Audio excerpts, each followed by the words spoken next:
Le gouvernement burkinabé échange avec les partenaires techniques et financiers, une rencontre qui vise à améliorer le climat des affaires et offrir un cadre propice à l'investissement privé. Retour dans ce journal sur la cérémonie d'ouverture des travaux. Le Centre régional africain d'administration du travail CRADAT renforce les capacités de 25 inspecteurs du travail et des syndicalistes.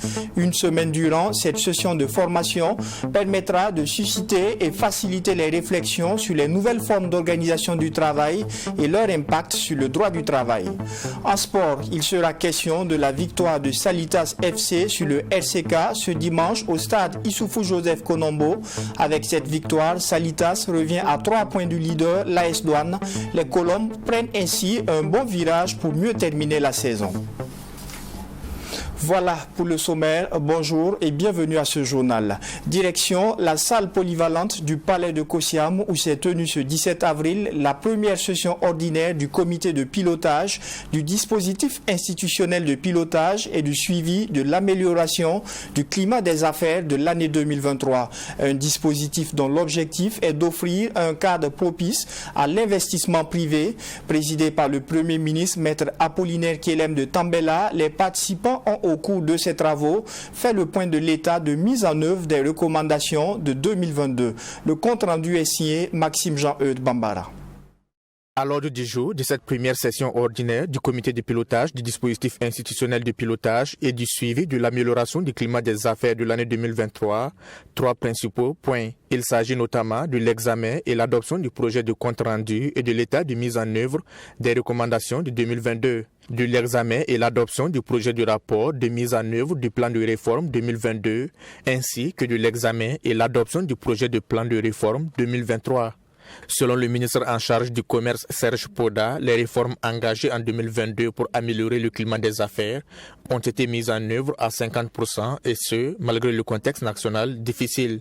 Sur 82 réformes en 2002, 50% a été mis en œuvre, en tenant compte de tout ce que j'ai indiqué comme difficulté, mais aussi d'une difficulté majeure qui est la question donc de disponibilité des financements. Et donc au regard de ce taux et du contexte dans lequel ces réformes se sont menées, nous pouvons donc s'en féliciter et dire que les réformes prises contribuent réellement à la mise en place d'un cadre propice aux affaires dans notre pays. Et le gouvernement s'est engagé résolument aussi dans la continuité donc, de prise de réformes pour permettre aux activités privées de se mener bien dans notre pays. Les principales réformes en 2022, vous aviez la digitalisation d'un certain nombre donc, de procédures de licence. Ce qu'il y a à venir en 2023, vous avez les réformes agraires pour permettre la disponibilisation donc, du foncier pour mener à bien les activités du secteur privé. Se réjouissant de l'intérêt du gouvernement de s'occuper du secteur privé et de sa volonté de travailler à l'amélioration du climat des affaires, le premier vice-président de la Chambre de commerce et d'industrie du Burkina, Mamadi Sano, salue les avancées enregistrées en 2022 dans la mise en œuvre des réformes. Les avancées de 2022, c'est l'amélioration globale du climat des affaires. Nous avons parlé des problèmes fonciers, nous avons parlé des problèmes juridiques, nous avons parlé aussi des problèmes de commerce en général et des relations entre les secteurs privés et l'État. Et tout ceci, nous avons constaté de bonnes avancées. Et pour ce qui est de 2023, c'est encore aller plus loin encore. Et nous avons sollicité, nous, au niveau du secteur privé, de parler de tout ce qui est droit du travail et du code du travail. Et nous avons demandé à l'État de tout faire pour que ce code de travail-là soit adopté d'une manière consensuelle pour le bien des entreprises et aussi pour le bien des travailleurs. L'autre recommandation des hommes d'affaires est celle relative à la mise en place d'un bureau de licence d'affaires unique qui permettra aux entreprises et aux opérateurs d'avoir un seul et unique interlocuteur. Le Premier ministre Maître Apollinaire Kelem de Tambela, qui a présidé la rencontre, a pour sa part invité les structures qui ont en charge la mise en œuvre des réformes à plus d'actions pour l'atteinte des résultats escomptés en 2023. Un appel est également lancé aux partenaires techniques et financiers à plus d'engagement pour la mise en œuvre du plan stratégique d'amélioration du climat des affaires 2021-2025. On vous l'annonçait en titre, les nouvelles formes d'organisation du travail et le droit du travail à distance sont au cœur d'un atelier de renforcement de capacités d'inspecteurs et de syndicalistes burkinabés.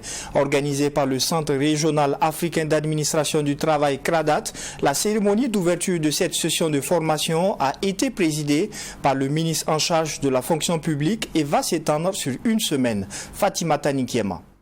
La pandémie de la maladie à coronavirus a contraint plusieurs entreprises sur le plan mondial à proposer de nouvelles modalités d'organisation du travail aux employés, telles que la pratique du télétravail, la semaine comprimée ou le prêt de main-d'œuvre. Ces modalités plus flexibles au profit du travailleur viennent mettre en cause l'organisation traditionnelle du travail. Elles suscitent également des interrogations sur le droit du travail à distance. C'est pour réfléchir à ces nouvelles organisations du travail et leur encadrement juridique que le Centre régional africain d'administration du travail CRADAT organise cet atelier au profit des inspecteurs du travail et syndicalistes, explique Arsène Armand Yen, directeur général du CRADAT. Les inspecteurs du travail, les syndicats ont dû par moment essayer de procéder à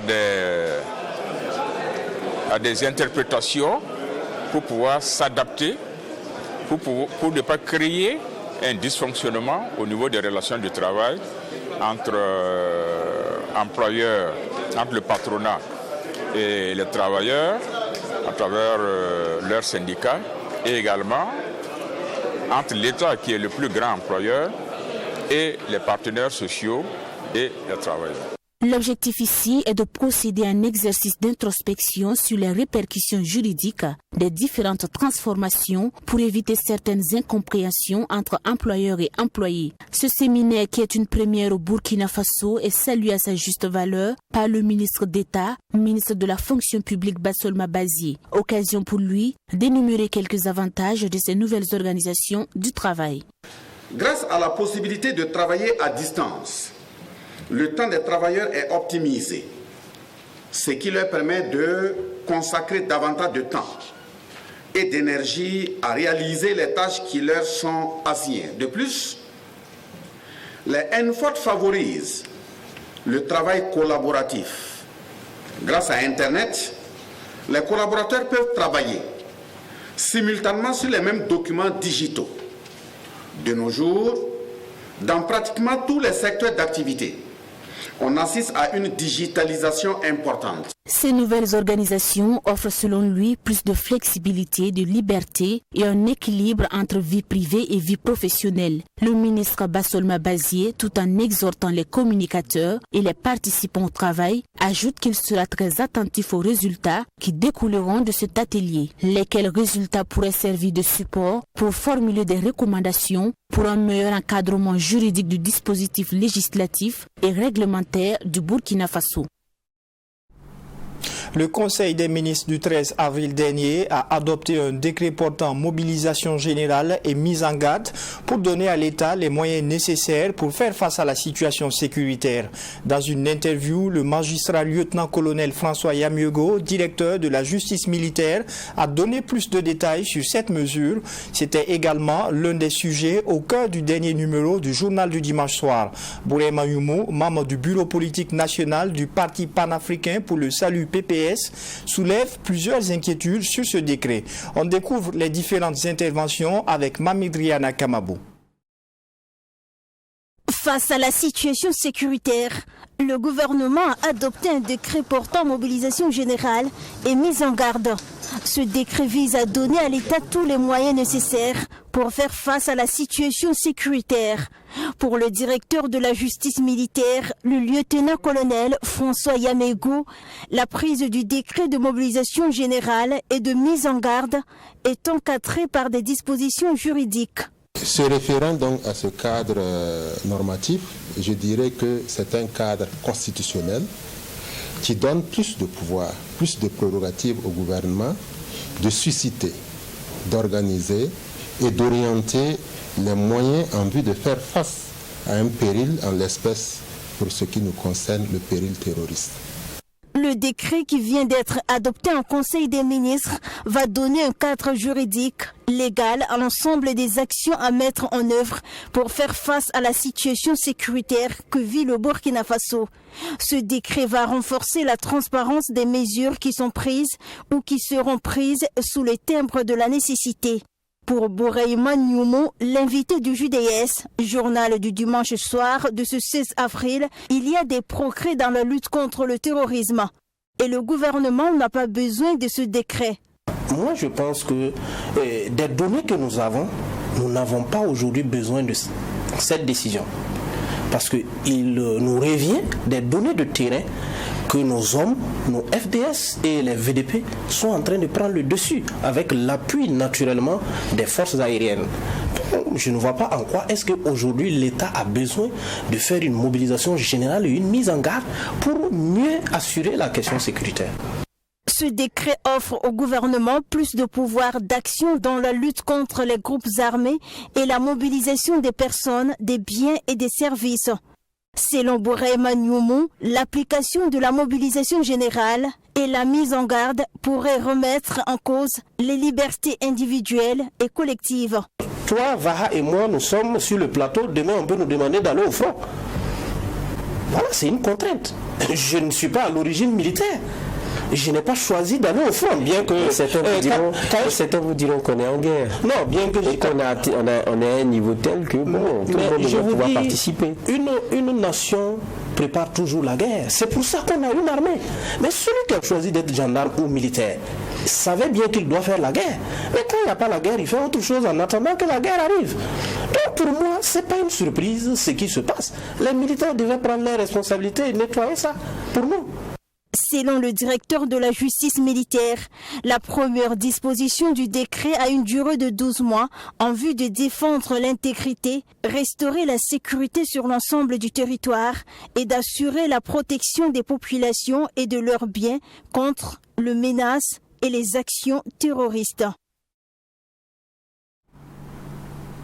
Intéressons-nous à présent à un phénomène courant entre vendeurs et acheteurs, le refus des pièces lisses et billets de banque dits usagés, déchirés ou mutilés. Et pourtant, la réalité est qu'un billet de banque, même endommagé, ne perd pas sa valeur et est échangeable gratuitement dans les institutions bancaires.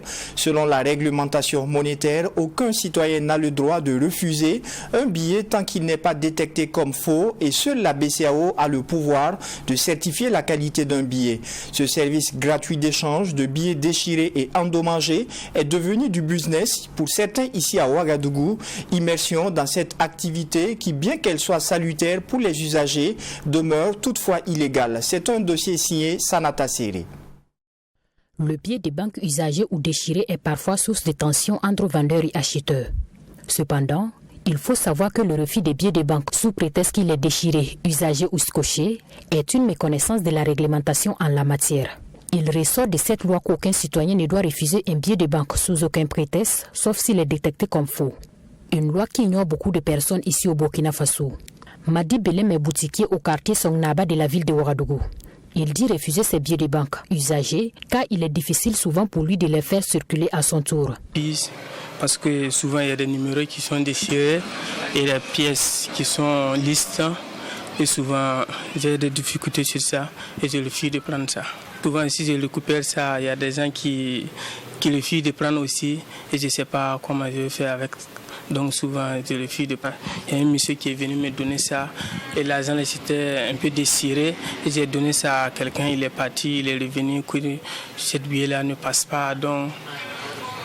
Et la personne est revenue ici, donc j'étais obligé de changer ça et puis garder ça ici. Ça, je ne savais pas, comme j'ai appris qu'on peut échanger ça. Donc souvent ici des clients viennent et des clients viennent, donc je vais prendre ça.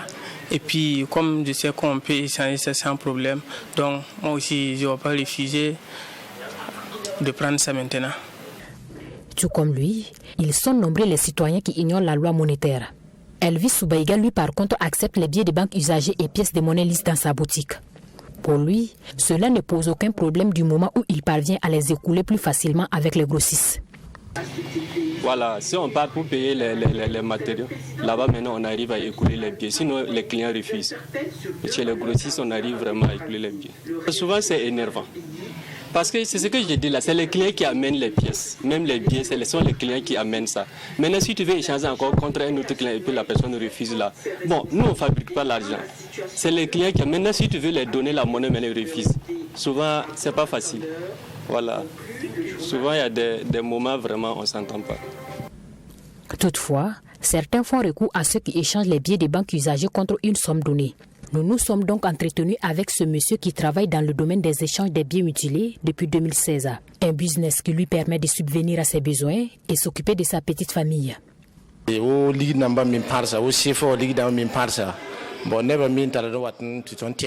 Nous récupérons les billets usés avec les gens et ensuite nous les échangeons en banque. Souvent ce sont des billets détruits par les rats, les souris ou par le temps. Donc si tu viens, nous te dictons nos conditions et si ça t'arrange, nous te remettons ce qui te revient de droit. Et le reste se gère entre nous et les banques. Quand quelqu'un nous ramène de l'argent usé, nous prélevons un pourcentage dessus, mais les banques n'ont pas la totalité de l'argent à échanger. Il y a seulement une procédure qu'il faut suivre à la lettre si tu veux bénéficier des services d'échange. Voilà, la maha bon y mettra procédure en ganare. Te kabum ton yik dare mbante tcheko. Conscient de l'inégalité de son travail, il dit rendre service à sa manière à ceux qui sont dans le besoin. Sans rentrer dans les détails et avec beaucoup de réserve, il nous confirme que le change des billets des banques usagées est un métier qui nourrit bien son homme. Da bon anafra ton wuzoro bon nebe me wuzoro me leben to heda tondo ti ton tom da nafda bam quoi. En tout cas, c'est un travail très bénéfique pour nous et nous rendons également service à beaucoup de personnes. Nos clients nous encouragent très souvent parce que c'est difficile de se rendre en banque avec par exemple 2000 francs seulement pour échanger. Mais avec nous, c'est plus facile et ça t'évite les rendez-vous qu'il faut prendre et les déplacements. Nous ne fixons pas de prix exact pour l'échange. Nous discutons avec le client jusqu'à ce que nous tombions d'accord. À mon avis, ce travail est très bénéfique pour les clients, mais aussi pour nous. Nous arrivions même à créer des emplois autour de nous. Nous avons souvent affaire aux personnes qui régulent ce secteur-là et nous nous retrouvons même de temps en temps au commissariat. Il y a de cela un mois, ces personnes ont arrêté un de mes employés et sur place, j'ai dû expliquer comment nous procédons et il a été libéré. Sinon, les policiers nous interpellent très souvent, mais il y a certains, après explication, et on m'interpelle très souvent dans certaines provinces, car je me promenais avec un micro pour dire aux gens que j'échange de l'argent usé. Je partais à Bobo, Banfora, Nyawologo, Houndé, Boromo et Koudou.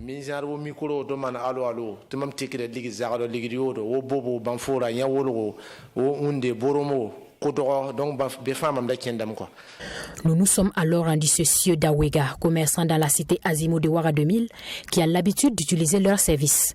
À l'en croire, un billet de banque usagé est échangeable contre 50% de sa valeur.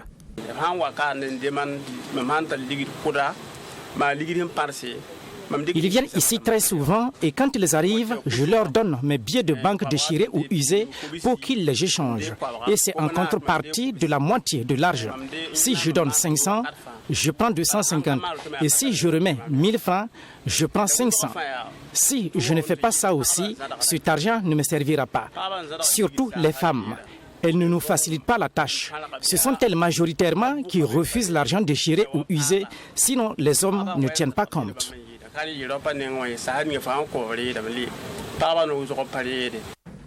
En théorie, un billet de banque ne perd aucunement sa valeur, même s'il est abîmé. Ce qu'il faut donc retenir est que seule la Banque centrale des États de l'Afrique de l'Ouest, BCAO, a le pouvoir de certifier la qualité d'un billet de banque ou d'une pièce de monnaie, puisqu'elle est la seule qui les émet. En revanche, tout refus d'acceptation d'un billet de banque ou d'une pièce de monnaie et un cours légal et pouvoir libératoire dans un État membre de l'UEMOA constitue une infraction sanctionnée par les tests en vigueur. Il en est de même pour leur échange par d'autres structures que les agences bancaires. Du reste, faut-il le rappeler, les billets des banques mutilés ainsi que les pièces de monnaie lisses sont échangeables gratuitement au guichet de la BCAO. Page sportive de ce journal, ce week-end en marge de la 26e journée de Ligue 1, l'AS Fayenega s'est offert ses 3 points et se rapproche désormais du maintien après sa victoire face au Real du Faso. Après cette défaite, le Real du Faso se retrouve ainsi en danger. Retour sur les temps forts de ce match avec Besogé John William Somda. Une bouffée d'oxygène pour l'AS Fayenega à portée du fusil des équipes relégables. La vieille dame de Zimpasgo peut souffler. Face au Real du Faso, lui aussi concerné par la course au maintien, l'AS Fayenega n'a mis que 8 minutes pour prendre son bol d'air. Profitant d'une mauvaise appréciation du portier du Real, Ousmane Traoré pousse la balle au fond des filets pour l'ouverture du score.